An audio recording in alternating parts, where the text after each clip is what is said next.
Hello, I'm Dirtspawn and welcome to Storytime with Dirt. This is part 4 of Power of the Ancients. Let's begin. She grabbed it and ran for the doorway, but a gate fell into place before she could get out of the room. Then she heard something behind her. She looked and saw a twisted creature with 6 human arms, no legs. It was an abomination. Bildy broke the blade off of one of the undead warriors. He raised his axe and chopped off its leg at the knee. Then with his great axe he lopped off the undead's head. The necromancer raised his hand and stopped the other undead warrior from attacking. "I must have you," he laughed at the necromancer. "Those children you came with will make excellent labor slaves as well. You will not harm me, and you will certainly not harm them," said Bildy. "I like to think of it as an improvement," the necromancer said grimly. With a mighty war cry, Bildy charged at the necromancer and raised his axe ready to kill the necromancer. Odin tilted his sword back and blocked an attack coming from the left. Then the great creature thrust the butt of his axe, hitting Odin in the gut. "Ugh! Thank the Creator for rock-hard abs," he said, being a little cocky. Odin raised the hilt of his sword to his ear and sliced off the monster's legs. He stood on the dungeon master's chest and said, "You know it, you're not worth it." Then Odin took the keys and released the prisoners. "Go, there is a steamboat on the shore. Tell them you are part of Bildy's company. Go, quickly," said Odin. He followed the last prisoner out. Isabel screamed, but remembered to be strong like Odin said. "You can't depend on me forever." She lifted her staff and brought it down to the floor, sending Grabdoll's wall against the disgusting creature, crushing it against the brick wall of the dungeon. Isabel decided it was time to use Beam of Ascension as the deformed abomination recovered its footing. Isabel charged up her staff and fired a powerful beam of burning light right through its chest, lifting it up to the ceiling. Isabel noticed the lever rose up from the floor. She pulled the lever, still shaking from the fearsome creature, for it was not willpower which channeled her magic, it was fear.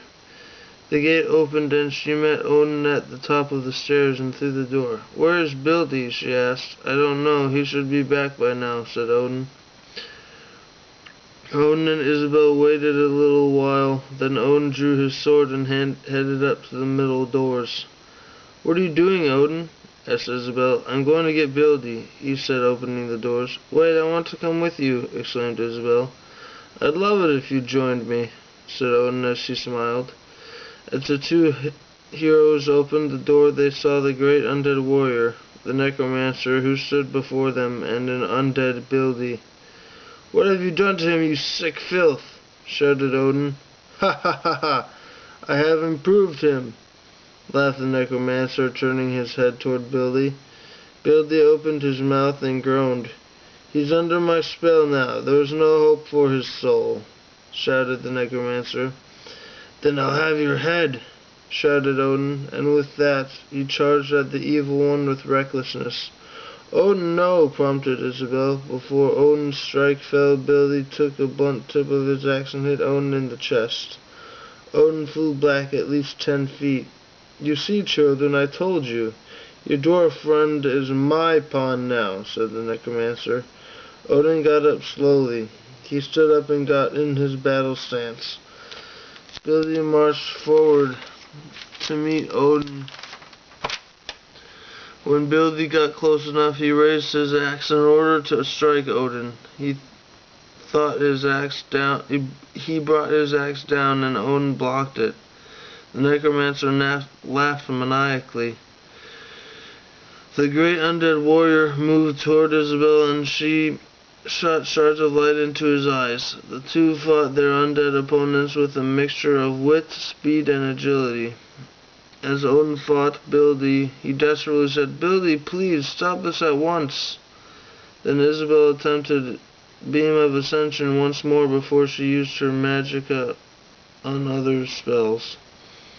Billy kicked Odin back and drew his crossbow and shot the boy in the thigh. The great undead warrior was almost upon Isabel, then out shot the beam of ascension from her staff, blowing a hole right through its stomach, and out its back came bits of meat and worms. Isabel nearly collapsed from the massive energy drain. Odin clashed weapons with Bildy for a good 30 seconds, but being undead, Bildy's reflexes were slow. With one last strike, Odin drove his blade through Bildy's heart. "I'm sorry," whispered Odin. "No, don't be. You did what you had to do," said Bildy as Odin laid him down. Then he died. Isabel was crying over his body. Odin wiped her tears and said, "Now is not the time for tears, Izzy. Let's defeat the necromancer together." The two stood up together, and Odin wiped his sword on his tunic and face. "This ends here and now, necromancer," Odin shouted, spinning his sword.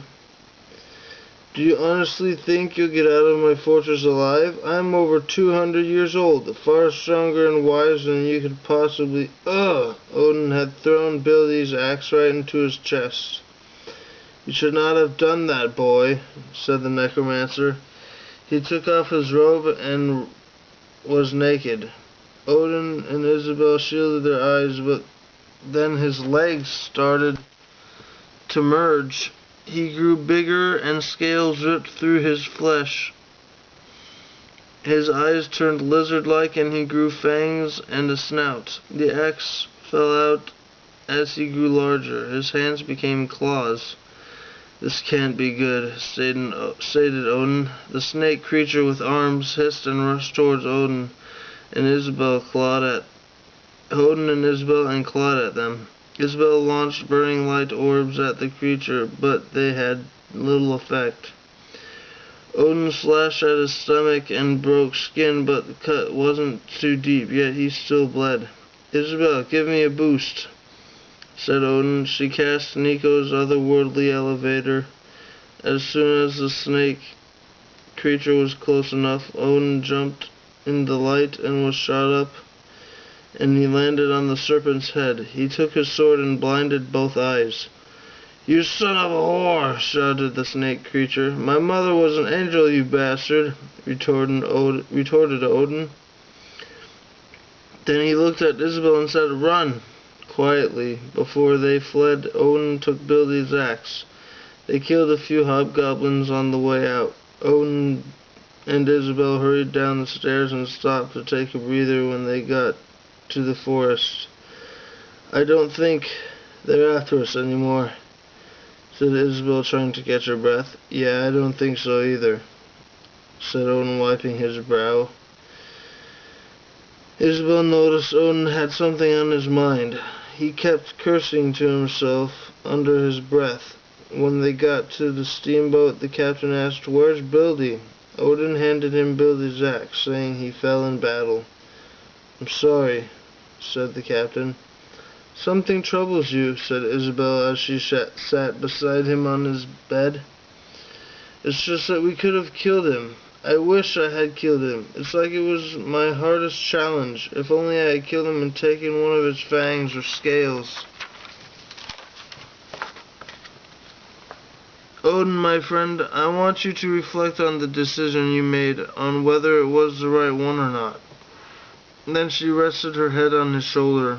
"What in the world would you do without me?" said Isabel. "I probably would have gotten killed if it wasn't exposed to your wise words every day," said Odin. Isabel laughed and reached into her satchel, pulling out the power of the ancients. "At least we have this, which is what we came for," said Isabel. "Which is what we came for," said Isabel. Then she noticed a pool of blood on Odin's leg. That's where he was shot and had already taken out the crossbow bolt. Isabel took some bandages out of her bag and wrapped him up.